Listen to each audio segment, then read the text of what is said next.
All right, folks, what about the dollar in the middle of all this? That's the subject of the riff.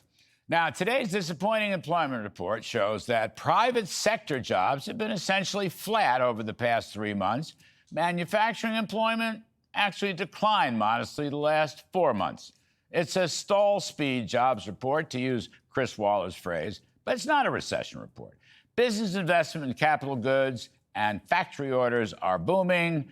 And in a few months, middle-income workers will reap the benefits of Trumpian tax cuts on tips and overtime and Social Security benefits. As I have suggested, the economy, both present and future, is stronger than folks may think. Unsurprisingly, President responded with a brief truth social. You heard it from Ed Lawrence. Jerome, too late. Powell should have lowered rates long ago.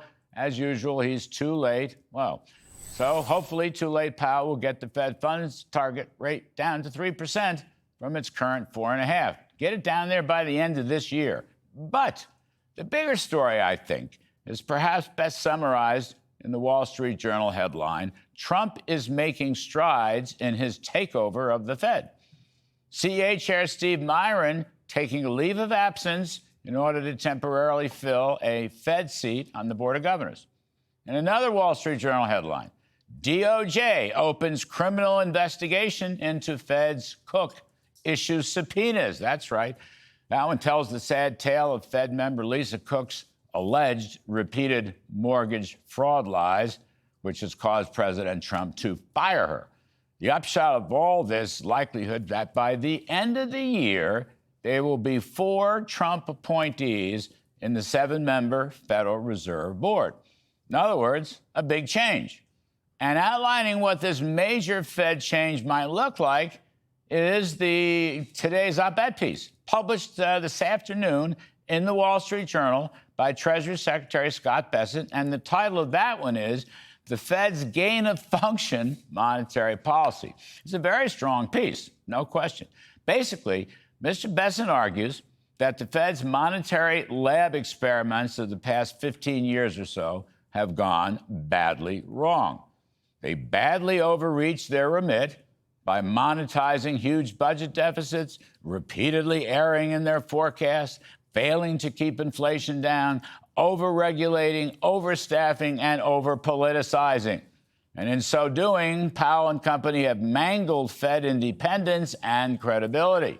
Curiously, however, Mr. Bessent neglects to mention the dollar. But what about the dollar?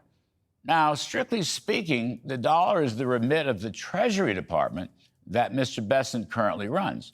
But of course, it's the Fed that controls the supply of dollars.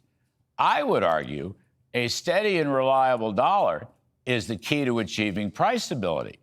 And price stability is the key to achieving rapid economic growth and low unemployment. However, pre-COVID, all right, when you measure against a basket of currencies like the CRB index, the dollar's value has actually fallen by about 35%. When measured against gold, the dollar's value has fallen by more than 125%. These are not sustainable trends if we hope to keep the greenback as the world's reserve currency. Now, Mr. Bessent does mention the Fed's balance sheet, which is the key to creating or extinguishing dollars, but he never seems to mention the currency itself. Hopefully, this failure will change when the central bank comes under new management. And that's the riff. All right.